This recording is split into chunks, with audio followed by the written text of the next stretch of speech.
Madame la Présidente, bonsoir. Bonsoir, monsieur. L'événement et votre présence à Paris pour la présidence française de l'Union, c'est un moment clé pour l'Europe. D'abord, évidemment, la crise du Covid qui revient en force. Vous avez 450 millions d'âmes, 450 millions d'administrés. À quel point Omicron vous inquiète-t-il ? Omicron is difficult and we have to stay vigilant because it's highly est tellement transmissible. difficile qu'il impose la vigilance.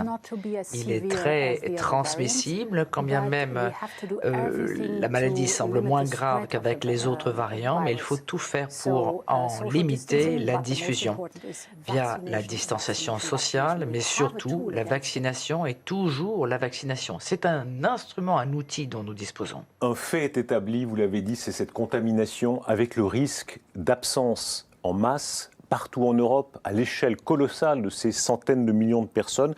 Est-ce que l'Europe va devoir élargir son plan de relance ? En France, Bruno Le Maire dit « l'État est là, on va continuer à payer ». Vous avez déjà cet énorme plan, 750 milliards, est-ce qu'il faudra faire plus ? Tout d'abord, il convient de donner une consistance à ce plan de relance de 800 milliards d'euros. Nous venons de commencer avec des plans de relance nationaux. Il faut passer à la phase suivante, apporter du concret pendant les 3 années à venir. Puis l'on verra s'il faut davantage et comment s'organiser. Est-ce qu'on peut faire davantage ou est-ce qu'on est arrivé à une limite ? En France, je crois qu'on va vers les 120% d'endettement. Il n'y a plus de cigales et il n'y a plus de fourmis en Europe. Est-ce qu'on peut aller encore de l'avant ou est-ce qu'on est à une limite ? Ce qui est important, c'est de rétablir la croissance. Et pour ça, il faut investir dans le futur. Ça, ce que le plan de relance fait. Il investit dans le changement climatique, par exemple, la transition verte ou le numérique. Ça, c'est le futur et ça crée la croissance. Ça, c'est important pour réduire les dettes. Et je vous remercie de parler en français. C'est l'occasion de dire que vous parlez français. C'est plus difficile d'improviser, ce pourquoi on le fait en anglais par commodité, mais on vous posera quand même quelques questions françaises à la fin. Vous parliez des non-vaccinés. Est-ce qu'il faut faire pression davantage sur eux ? En France, le président Macron a utilisé ce mot d'emmerder. Je ne sais pas d'ailleurs comment on traduit en allemand, mais c'est un signal pour dire qu'il faut une forme d'électrochoc, il faut vraiment augmenter la pression parce que ce sont eux qui risquent de submerger les soins intensifs, donc d'aggraver la crise. Est-ce qu'il faut être plus directif sur les non-vaccinés ?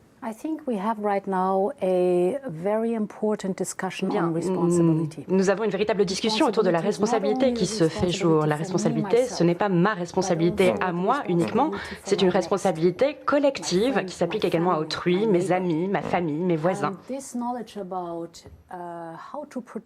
Et donc, savoir comment nous protéger, nous-mêmes, mais également les uns les autres, c'est l'objet d'un débat que nous avons à l'heure actuelle. C'est une compétence, bien sûr, qui échoit aux États membres.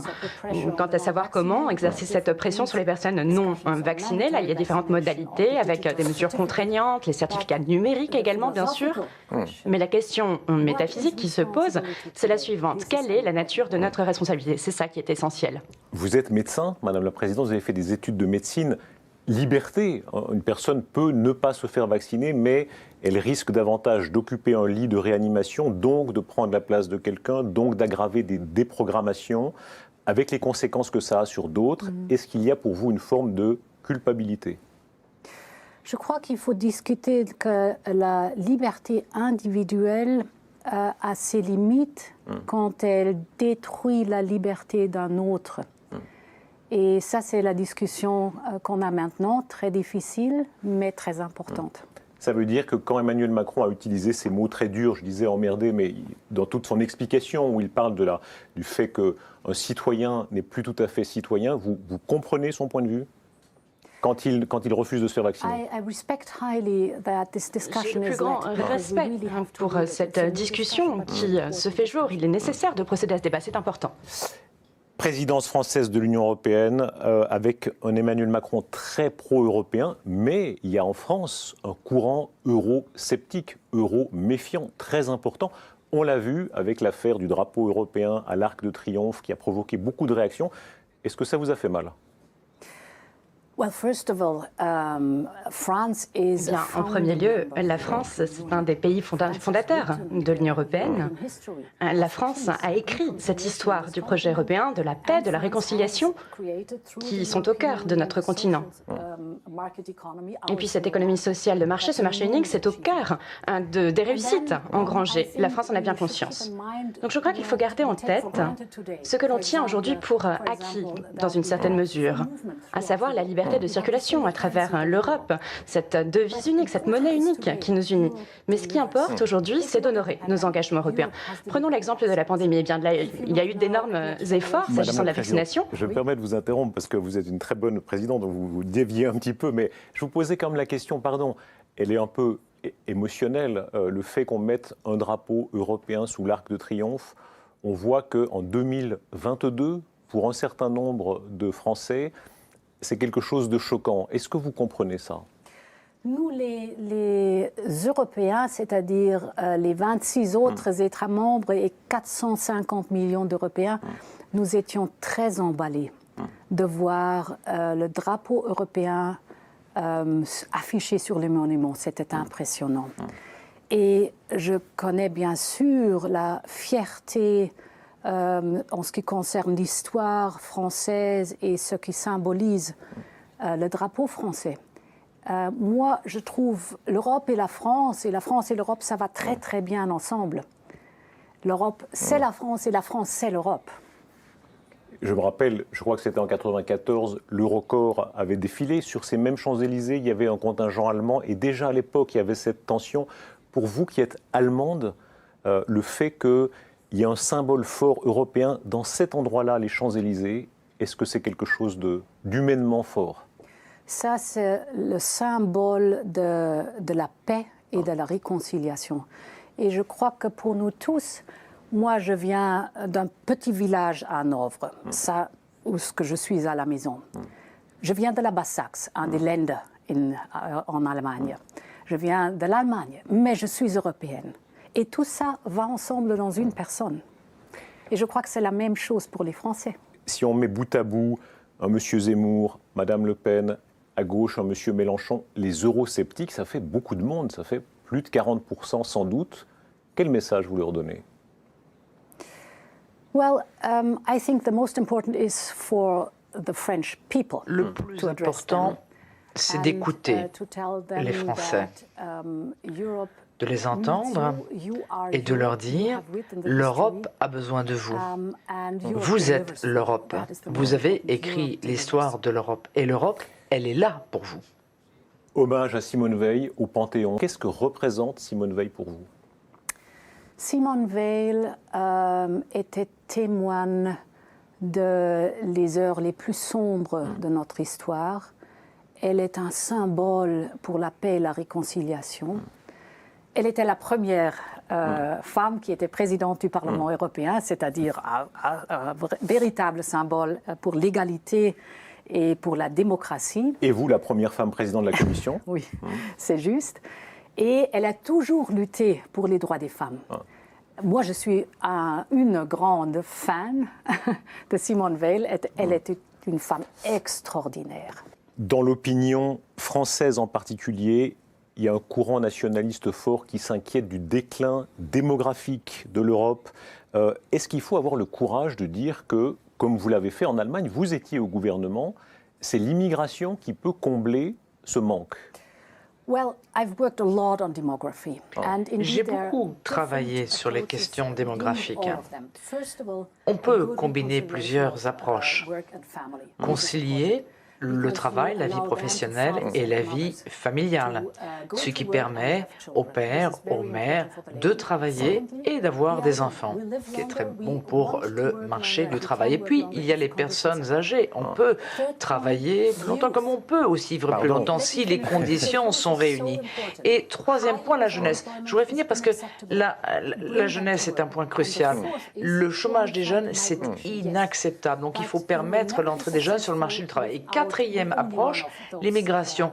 Et l'on ne réussira pas si l'on ne combine pas toutes ces approches. Les Français, souvent, n'osent pas s'avouer ça. Les Allemands l'ont fait. Ils ont dit on a besoin de migrants pour combler le trou démographique. On en prend 1 million. Ça n'a pas été. Ça a provoqué beaucoup de réactions négatives aussi. Mais est-ce que l'Europe devra prendre ça, reconnaître ça? C'était différent. La migration qualifiée, c'est une migration transparente et légale. Et ça, c'est important. Blue card, for example, is a typical element you use for that. So, transparent, qui est utilisé à cette fin, donc la transparence, la clarté des conditions tout à fait claires pour l'ensemble des parties impliquées. Donc la qualification, effectivement, de ces migrants et puis également les emplois qui doivent être disponibles en Europe. Voilà ce dont il est question. Si ce n'est pas la migration, c'est faire plus d'enfants. Il n'y a pas d'autre solution. Alors vous en avez fait 7. Vous aviez fait en Allemagne un programme très ambitieux, vous l'avez un peu évoqué là. C'est possible que les Européens refassent davantage d'enfants ou ça, c'est de toute façon le passé? When I was family minister, quand j'étais ministre de la famille, j'ai beaucoup appris de la France. Et j'ai raconté l'histoire de la France aux Allemands. Parce que les Français font plus d'enfants. La crèche, par exemple, c'est la réconciliation de la vie professionnelle et la vie privée, personnelle. La vie personnelle. La vie personnelle. Elle est beaucoup plus meilleure en France, comme elle était en Allemagne. C'est-à-dire, j'ai appris beaucoup de la France et j'ai commencé cette politique en Allemagne il y a plus que 13 ans, je crois, ou 14 ans. En réalité, vous êtes vraiment européenne superlativement. Votre père était un pionnier de la construction européenne. Est-ce que vous comprenez tous ceux qui sont contre ça? On le voit en ce moment, beaucoup de Polonais, de Hongrois, le Brexit évidemment, mais aussi des Suisses, mais aussi d'autres qui sont très sceptiques vis-à-vis de l'Europe, pour qui vous incarnez cette élite européenne désincarnée.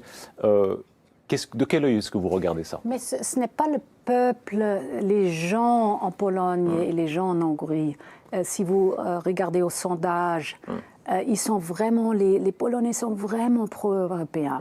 Bien sûr, pas tous, mais une grande majorité. Et bien sûr, comme j'ai dit, Europe has to deliver. L'Europe doit honorer ses engagements. Et c'est ce sur quoi nous souhaitons travailler en étroite collaboration avec les gouvernements sur les questions essentielles que sont par exemple l'état de droit. Donc on peut se pencher sur ces thématiques, on n'est pas forcément d'accord, mais on reste européen. Merci pour le français. Danke sehr, Frau Präsidentin. Willkommen in Frankreich. Dankeschön. Pardon pour mon allemand, il est très bancal. Le goût de la France pour vous, c'est quoi? Parce que quand on est président de l'Union européenne, il faut être bien avec tout le monde. Mais enfin, il y a un lien particulier avec les Français. Oh, la France, tout d'abord Paris. Paris, c'est la ville de l'amour. Quand j'étais étudiante à Göttingen, j'adorais Barbara, qui a chanté cette chanson à Göttingen. Et je suis une cavalière passionnante. Et vous avez des chevaux exceptionnels à Saumur, le cadre noir. C'est-à-dire, pour moi, la France, je l'adore. Madame la Présidente, merci beaucoup de cet entretien. Merci beaucoup. Et bienvenue, merci. Merci d'avoir regardé cette vidéo ou d'avoir écouté ce podcast. Abonne-toi pour plus de contenu.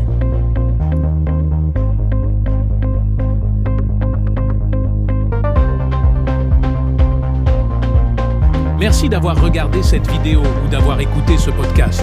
Abonne-toi pour plus de contenu.